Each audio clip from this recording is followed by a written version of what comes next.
Good day to and welcome, I'm Bakerization, and this is another play of Might and Magic 7, and I have found another quest with someone who has a weird name.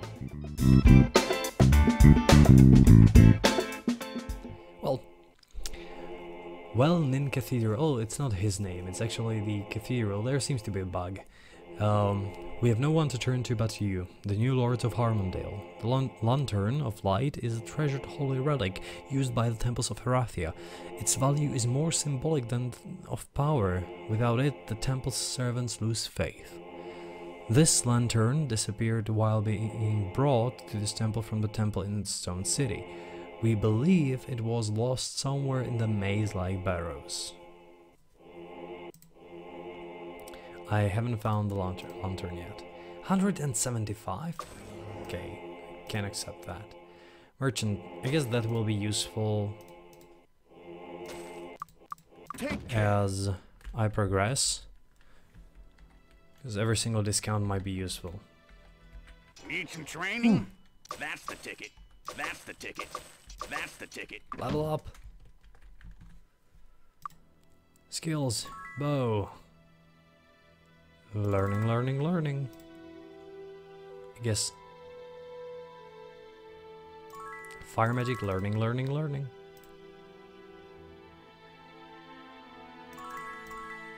Maybe I should have waited. Doesn't matter. Maybe not. Dodging. Added to armor class, bodybuilding, disarm trap. I might actually do it like this. And bodybuilding. So these are with, this is 2, so let's give you 1 and you 1, so that learning 4, merchant 4, and I can actually attempt to do something with that. However, right now, after leveling, it's time to take a look back and see what we've done. So, we have 1 map behind us and 3 dungeons, if I may say so. Maybe 2.5, I would say. On the Emerald Island, we have those 2 quests, or 2 major quests, which were divided into 2 parts. There was the contest and there were the missing contestants, if I'm correct. The area was populated largely by people, but there was this place with dragonflies, which were actually pretty easy, and that's one of the things that are different between Might and Magic 6 and Might and Magic 7. As in here, it seems to be that they have changed the way of actually, how would I put it, of scaling the enemies, or maybe hoarding the enemies. So the hordes of enemies are right now very not as much intimidating as they were before, as right now the horde seems to consist a lot of tier 1 enemies, a few tier 2 and 1 tier 3 enemy usually. To put it light in another way, maybe in numbers, there is approximately 7 tier 1s, 2 tier 2s and 1 tier 1, and maybe it's even more, maybe it's like 12 tier 1s, 2 tier 2s and 1 tier 1, 1 tier 3. And that makes it a lot easier compared to Might and Magic 6, where we usually had like 40, 30, 30, and it seemed that the larger enemies, or tier 3 enemies, actually the largest tier, actually managed to be, for some unknown reason, outnumbering the tier 2 and sometimes even tier 1s. However, as we continued, there was this buff, this huge buff, which is Day of Gods, I believe, which is this one in here, or the sun, and it increased our stats quite a lot. Actually, I believe that even right now we are understated for this. It increased not only health and mana to ridiculous amounts that this guy actually was able to survive a dragon's hit for some unknown reason, even though 3 times it killed, or 2 times it killed him. 1 time he actually survived, but it broke my shield. And this is the shield from the dragon that we killed in one of the caves.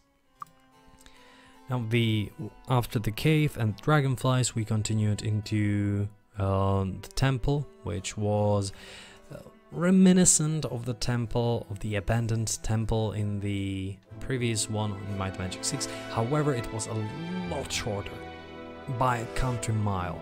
Abandoned temple in Might and Magic 6 took me approximately 2 hours. This one, I believe 7 to 9 minutes. It was ridiculous. With that buff, I didn't have to actually get back, I didn't even have to rest, I didn't even have to heal almost. I think that I healed once or twice through the whole dungeon. And not the whole heal, like whole party heal, no, a single heal 2 times. Really, really, really easy. And after that we continued, we got all those items that we needed to get, and won the competition, which was, there is no failure state, of course, it's just a way of tutorial. And we also found the contestants in the Dragon's Cave, or the proof of theirs, and we also talked to Mr. Malvik, I believe that was his name, who gave us a wand, which I actually sold, and wanted something in return that he'll come later on. So I'm kind of curious what that will be. And afterwards we got to Harmondale, which is this place. You can see right now one thing that I wasn't sure before, that the angles, or angles, view distance is the better, and angles actually slightly too. Angles, yeah, angles change it. That the view is actually as long as in Might and Magic 6. There's not a lot of difference in that, and I'm not sure why that is, why it can't be prolonged. Maybe it's a thing with the engine, because as it was released in 1998, the game still required quite a lot of power at the time. I remember that my Pentium 2 MX, which was like 256 megahertz, had a hard time with this game, very hard time. It used to crash a lot, and it was kind of weird. So I believe that that is the issue. Maybe, I'm not sure, maybe it could be like optimized and maybe modded. I'll have to take a look. However, back to Harmondale. It's this nice little place where we have a church, a town hall and a castle, and inside the castle we had a lot of goblins and a lot of rats, and also a lot of stuff that I have sold for around 3000 gold. Once again, the dungeon took about 20 minutes, not really a large one, not really a difficult one. However, there were some little troubles, such as that fire rats actually can kill my mage in 2 or were able to almost kill my mage in 2 or 3 hits. That was insane, and I wasn't expecting that. I've also found that, or I was told, and I attested it to be better, that there is this movement. Oh, I actually was able to do 2. Am I able? Okay, I can move by 2 by almost not pressing the key, which is weird.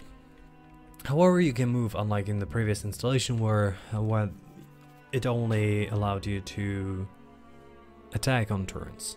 Now I can attack on turns, and afterwards I have those few moves or 5 steps, 5 fingers to move, which allows me to kite a bit better. And afterwards we have finished this dungeon, our castle, and went to the inn to get a new quest, which was, after we cleared it, after we cleared the castle, we have to find someone to rebuild our castle, and we'll have to go to Barrow Downs. There is also another quest in Barrow Downs, so I believe that Barrow Downs could be our next go. We'll see. we'll see whether I'll found another quests in here. However, right now it's time to take a look at some lore after the note. And was there actually something in history?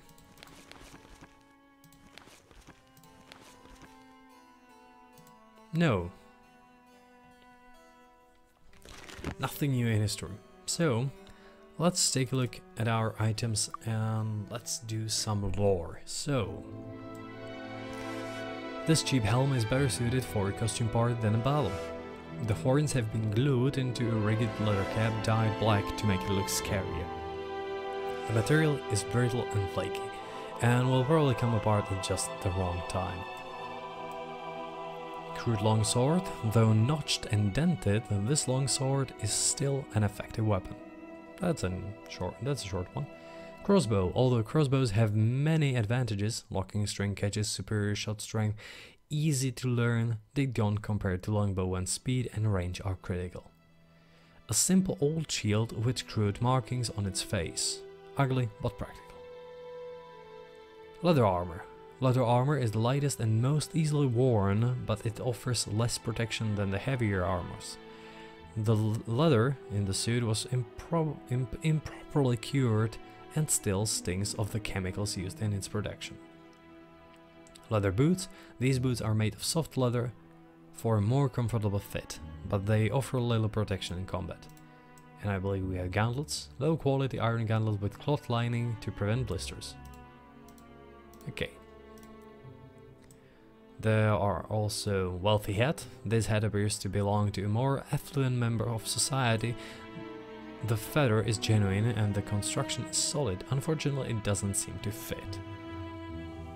Plate armor is the strongest armor available. It is much heavier than other suits of armor and requires considerable practice to get used to wearing. This suit is made of iron and the workmanship is unremarkable. Ooh, there are other things in here. The staff is the common weapon of the oppressed. Studded leather of shielding. Half damage from all missile attacks, that's good. This suit of leather armor is held together with bronze studs instead of leather straps. This construction makes it a bit stronger but also a bit heavier. Huntsman cloak. A huntsman's cloak, colored green to make the wearer difficult to see in the forest. Not much to look at but serves its purpose. That was stupid. This pair of gauntlets is made of steel and decorated with brass tracery along the outside of the palm and back of the hand. It is in good repair and well oiled. It is in good repair? What does it mean? However, we have new stuff here, so... Crude longbow, a simple longbow constructed of common materials and uninspired design. Conscript's helm. The simple style and uniformity of these helms is meant to strike terror into the hearts of enemies when they see row upon row of bronze-spiked helms marching towards them. Oh yeah, there is actually this little spike. It hides here. Warhammer. A step up in construction quality. These hammers are commonly wielded by humanoid monsters. Since everyone knows most monsters don't make weapons, the questions from where are they getting them arises. And this is our loot from the dragon. Phoenician Shield of Defense. Plus 19 armor, plus 16 armor class. So this actually is more than all the rest combined. If I take a look at my armor class, it's in here. And well, okay. These shields were forged by the Phoenician Empire during its brief rise to power on the steppes of southern Erathia, 790 to 804, or 864.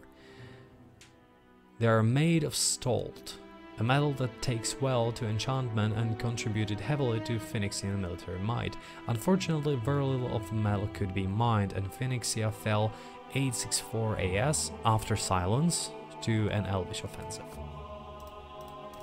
And the last part, shoes. This pair of leather boots has been fitted with steel plates on the top of the foot and at the shin. Okay, and the chainmail. Chainmail of Doom. +1 to semi-resistances. Why is it Doom? It should be good, right? Chainmail is an armor formed of small interlocking loops of metal. It looks like someone forgot to oil the rings or maybe left it out in the rain because rust has begun to form in the armpits and under the core. Right, so that's all the items. I believe that there are spells. Okay, and spells say nothing extra. It's just descriptions. So that will be it for today, and we'll continue next time with some more. So hope that you enjoyed this. If you did, don't forget to like it down below, it gets me higher in traffic. Also share it to your friends, and well, thanks for watching and see you next time.